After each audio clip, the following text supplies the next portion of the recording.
Hello guys! So today, samahan niyo ako mag quick shop dito sa Seafood City. Punta tayo kasi wala na kaming stocks. After a long week na busy kami sa bahay, hanggang umalis si nanay, hindi pa ako nakakapamalengke. So ngayon, pero ako lang mag-isa ngayon. Sabi ni Daddy, bili lang daw ako ng konti. Ito ang Seafood City sa Canada guys. Ito yung malapit sa amin. Galing ako ng store. Yung Horizon. Meron ng mga pang. Mamaya bibili tayo ng... Bibili ako mamaya ng turon. Kasi nagpapabili si Daddy. Bibili lang ako ng mga... maluluto. Wala nang kalaman-laman sa bahay. Fully stock sila guys. So, yan ang gusto ko dito sa seafood. Ang dami. Uy, parang Pilipinos. O, diba? Thank you talaga sa seafood. Dinadala na nila mga pagkain Pinoy. Wow, may mga fresh din dito guys.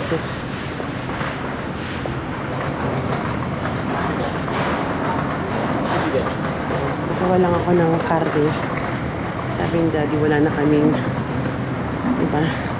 Hulas na hulas ako. Pagod, thank you sa mga nag-pick up kanina. Ang daming tao sa store. Although, naka-schedule talaga ako. Kaya kukuha tayo dito kasi may mura dito ng mga mga pick up na. Yan, $9.81. Gusto ni Sam to. Tapos, pinahaluan namin ng quarter chicken. Patay yan. Ito may leg part siya. May wings din. Parang gusto ko ng may wings. Patay na may wings. Ito parang gusto ko yung mapuputi yung legs. Yung wings. Ayan. $11.50. So parang may halo siya. Mga quartered pre-cut. Tapos meron siyang wing, diba? Ayan, ito naman sa liempo. Or kuha tayo ng di kuha tayo dito. Yan siya, pork belly. Meron pork chop. Ito may konting bone. Liempo. Ayan. Request lang tayo dito. Ayan sila guys, tahimik. Medyo tahimik ngayon. Hindi masyadong busy. Kuha tayo ng knock knock. Anybody home? Busy sila lahat. Pansinin niyo po ako. Hello po. Saan ba sila tatawagin?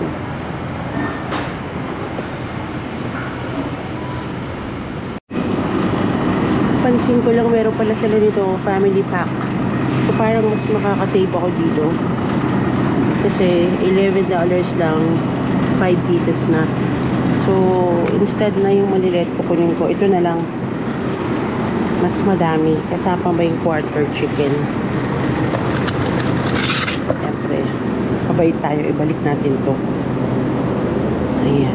So sa mga mag-shopping dito, meron na silang ganun. Balik natin sa wings. Balik natin sa pre-cut. Hinihintay ko lang yung ko. Ayun. Thank you! Yan natin. Nakat natin dyan po kay ate.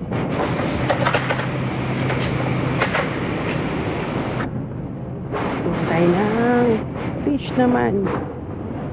Kabila. Actually, nagbilin si Daddy. Meron siyang mga request. Tingnan natin ang kanyang mga request. Bagoong turon pandesal.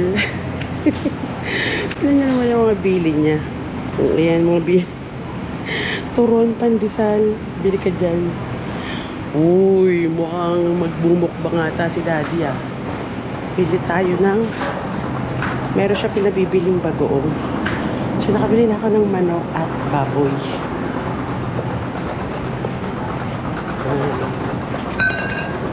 Yung bagoong nandun. Makita nyo ba isang dito dito. Very organized. Malinis. Diba?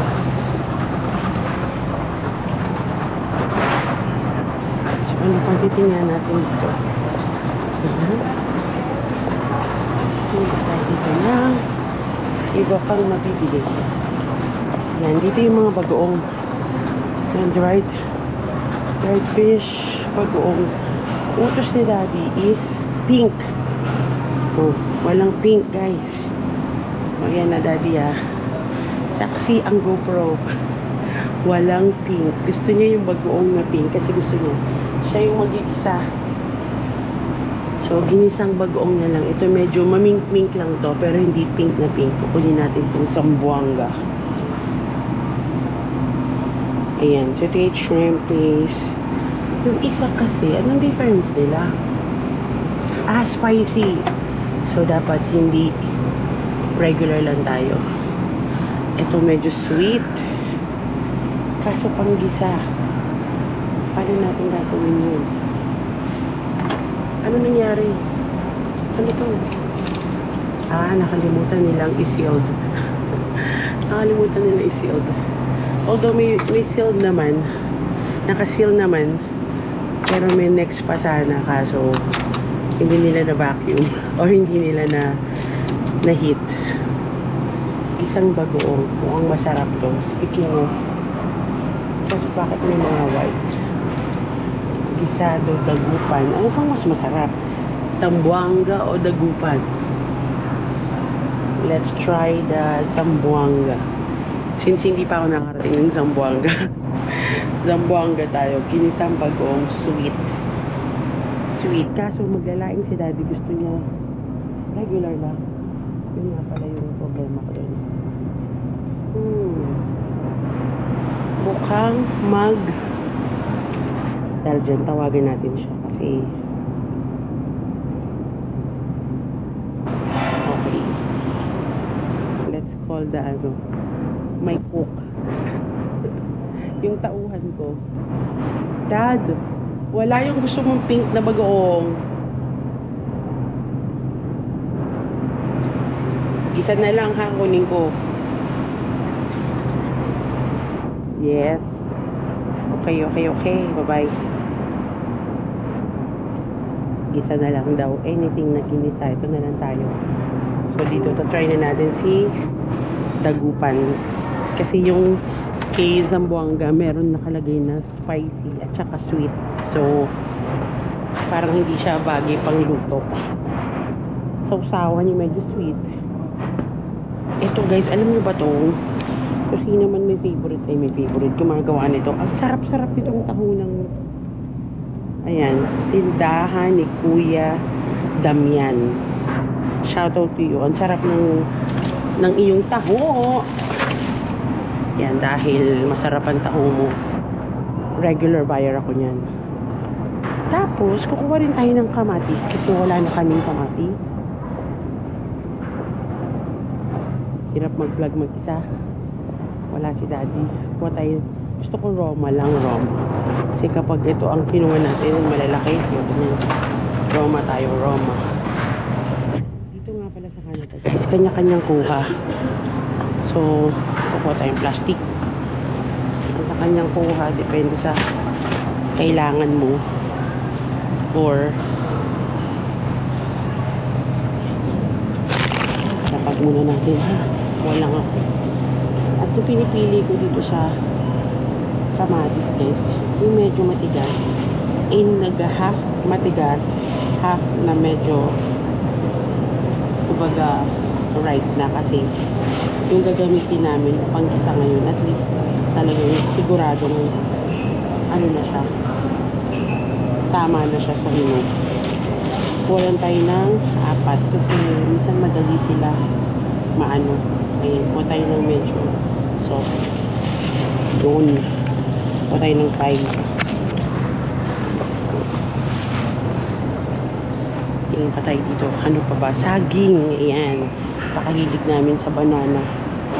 Full of potassium kami magpasawa. Isang gusto ko regular din ito pero hindi masyadong mahilig sa saging. Ay, medyo ano na yung ilalim. Tapos Del Monte siya, guys. Del Monte ang saging ngayon. Kuha tayo ng hindi lahat hinog. At kinong ng ilalim. Ito, maitim. Ayan. Ay, itim pa din. Lahat kayo maitim. Ay. Ayan. Parang hindi maganda. Ito. Lahat sila ripe. Merong ripe, pero itim na yung puwet. Yan. Perfect. Maarte, no? Akala mo naman ganda, no? Sabi ni Daddy, sugar din daw pala. Pero usually, bumibili ako ng sugar sa Costco. Para yung isang isang malaki na. Sabihin ko sa kanya, gumamit muna siya ng Splenda. Kasi ako nag-Splenda ako eh. Ay, gusto ko to. May malaki silang sardine na malaki. Ayan. Tipak talaga. Ayan, isa pa to. Favorite ko to. Alam niyo ba kinakain ko yung piatos na merong kasamang dinidip ko sa mayonnaise. Ayan. Yung pa bang kailangan ko? Asukal. Siguro. Parang asukal. Kasi gusto ko talaga namimili sa Costco. Sa fish po tayo ng fish na ano bang fish masarap? Bangus. Kakapaksyo lang namin. Yun. Tilapia na lang mukhang sariwa. Ayan. Favorite ng Ate Sam ang tilapia dito sa Seafood City. Kasi bakit? Libre linis dito, libre linis. Oh, kita mo sabi ni ate, libre linis. Libre linis, libre prito pa. True. Walang amoy. Ayan, hi to the vlog. Hello po. Ano pangalan niyo, te? Yeah, Mom's Ina. Sige, support kita. Pag nakita kita. Salamat. O, ayan. Di ba? Dito tayo madaling magpalinis, no? Lalo pag di sila busy. Kahit ilang isda palinis mo dito. Tsaka sariwa, malinis. Diba? Minsan merong frozen kapag madalian na. Pag wala kang oras, no? Yung papaprito na rin ni ate.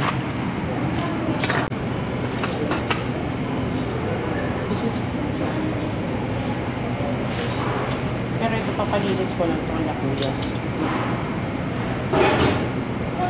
Palinis ko lang to. Palinis to. Palinis po.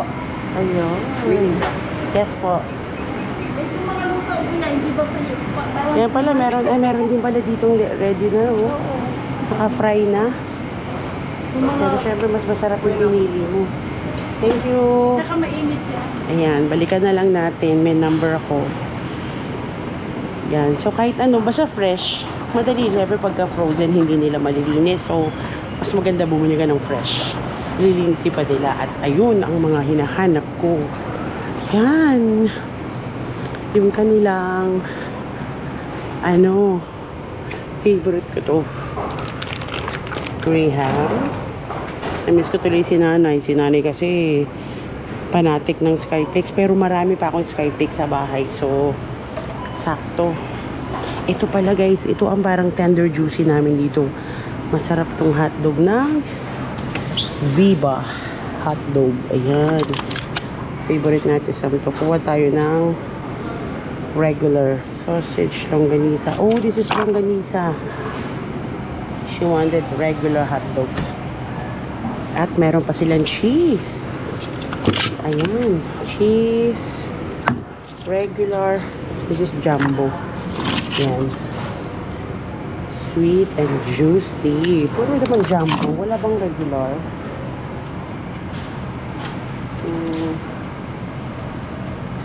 Yung regular lang sana.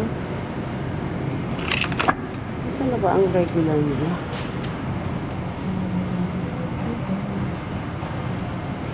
Ayan, ito ata yun.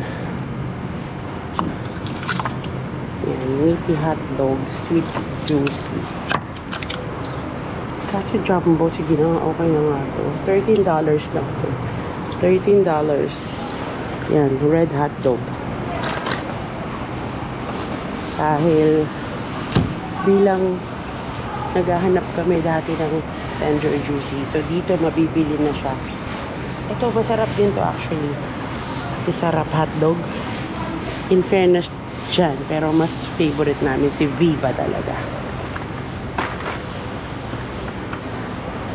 Ayan, ito yung mga ano natin, Filipino goods natin na delicacy. Mamon tostado. Anong tawag dito? Inipit ba to? Ay no, pilipit pala. Nung dating kinukurot ka ng nanay mong mamimilipit ka sa sakit. Puto seco, favorite na favorite ko to. Pero, syempre gusto ko talagang ako yung bumili sa Pinas. Yung medyo tostado yung dating. Yun ang wala dito. Yun ang hindi ko makita. Lagi silang merong puto seco. Pero guys, hindi siya ganun katostado. Meron akong binibilan dito rin malapit sa amin. Kaso, hindi na siya nagtitinda ng puto seco. Uy, meron na rin pretzel. Pinoy pretzel. Ayan. Tingnan tayo na. Magpapabili si daddy ng pandesal. Mamaya bibili ako ng pandesal. Doon. Tingin tayo ng snacks pa. Ayan, meron dito Pinoy. Meron din Japan. Ayan. Pero mga export to. So talagang hindi ito yung actually isa to sa favorite ko. Yan. Shingalingaling-ling-ling. Shingalingaling poknap. Favorite ko yan. Kaso nanawa na ako eh. Nakakabili naman ako dito anytime kaya. Oops. Isa rin to sa masarap. Kaya kumuha tayo ng V-Cut. Puro Jack and Jill, baka naman. Balikan na natin yung isda. Kuha na natin yung pinalinis ko. Ngayon naman, order naman tayo ng pandesal. Pero actually, kailangan ata magbayad muna ako. Tapos, bukod yun. So, pwede pala. Ayan, kasi may mga medalang card dito. Parang maisabay ko na. May pandesal po. One order ng pandesal. Thank you. Ayan, may mga cake sila dito guys. Oh, meron na silang egg pie. Ayan. Meron pa nilang pandesal guys. So, I think it's 1 dozen for $5. So, mura na yun. Bibili pa pala ako ng asukal. May asukal dito. May panghalo-halo. Oh, since they have the membership eme-eme, may mga points. So, if you buy this, may 40 points. Yan, syempre nakapagpa-member na rin tayo. Ayan, may asukal. Sabi ko nga, bibili ako sa Costco. Pero sabi ni daddy, since siya lang kasi nagkakape na tinitimpla, tama naman siya. Bakit pa ako bibili ng malaki sa Costco kung siya lang naman gagamit? Okay, fine. Granulated sugar, mas mura to. Ayan o, $3.89 versus sa maliit. Dapat dito na tayo, mura-mura, 2 kg din. Anong difference? Granulated sugar din naman yun. Y o Y. O basta, di tayo sa mura. And then, ano pa nga ba kailangan natin? So far, everything's good. Sugar na lang talaga. So, kumuha na rin ako ng tinapay. May great taste na. Maya hot cake. Uy, champurado. Maya Fluff Hot Cake Mix. Medyo mahal Ayan, yung chocolate is Betty Crackers. Masarap din talaga yan, guys. So, meron na rin sila si Pamana ng mga ready to cup, like ube champorado. Oh, masarap yan. Favorite ni nanay ito. Shoutout to Nay. And of course, I need to buy our favorite. Aray ko. Nasa na? Yung mga kakanin. Wala na. Well, wala na kakanin. Close. So, dito na lang tayo kay ate. Hi vlog! Phone number lang, hindi ko pa ginawa, hindi ko pa dinownload. Oo. Hindi pwede. O sige, sige. Hi! Hello daw! Ano yung sa yung sa Korean drama? Oo. Ako yung nag-inquire dun tungkol dun sa O, di ba meron tayo? sa Shiseido na. Oo, yes, available. Saan yan? Nagkabentana. Mag-bayad muna ako. Ayan. Ka-debit na lang po. Sabi ko nga, parang mukha ko siya, may tatanong ako. Galing ako sa store. Visit kayo doon pag Thursday. Siyempre, huwag ko nang bayaran to. O, sige, bilisan nyo. Huwag ganyan, tapos na Pasko. Yung ano ba? Nag-ano din mo. Paano ko? Pangatako. Nakaubos. Meron yung chocolate chip. Meron kami karating Meron ako trapon. nakita-chichirya mo eh. Muji. Muji. Saka si Umaibo. Oh. Japan. Oh, meron. Sige, punta nga. Saan nga? So, yan. Pauwi na tayo. Nakakatuwa kasi yung mga customer ko pala nakatabi lang sa akin. Kasi syempre kapag as a live seller, hindi ko naman nakikita sila. Sila yung nakakita sa akin. So, may isang nag-approach and then may sunod-sunod na sila na nakausap ako. So, nakakatuwa lang. Thank you. Makikita nila yung mukha nila sa vlog natin. Ayan. Dito ko na tatapusin na aking live at ako yung mga modela. Sobrang lamig. Hindi ako nakapag-prepare ng jacket. So, namili lang ako ng ululutuin and para bukas hindi na kami mag-grocery kasi dami namin errands tomorrow. So, yun lang. Thank you sa mga nag-show at nag-hi sa atin. Salamat sa inyo, guys. Ayan, pwede pa uwi na tayo, guys. Nakakatuwa. Thank you dun sa mga nag-hi and nag-approach. Maraming salamat sa inyo. Ayan. Asahan yung makikita niyo yung mukha niyo sa vlog. And yun nga, nakakatuwa lang kasi yung mga followers natin and buyers natin, of course, sila nakikilala nila ako. Some of them kahit na regular ko na kung hindi ko pa talaga nami-meet ng personal dahil most of my customers dito sa Calgary, talagang ang ginagawa ko is grab and go para mas mabilis yung transaction kasi I know everyone is like sobrang busy sa mga trabaho. Sometimes after work, dadaanan nila yung mga orders nila. So ang nangyayari minsan after work, dadaan sila sa gabi, naka-ready na yan sa akin din. And some naman is morning, after duty ng evening shift, diretso sila sa bahay.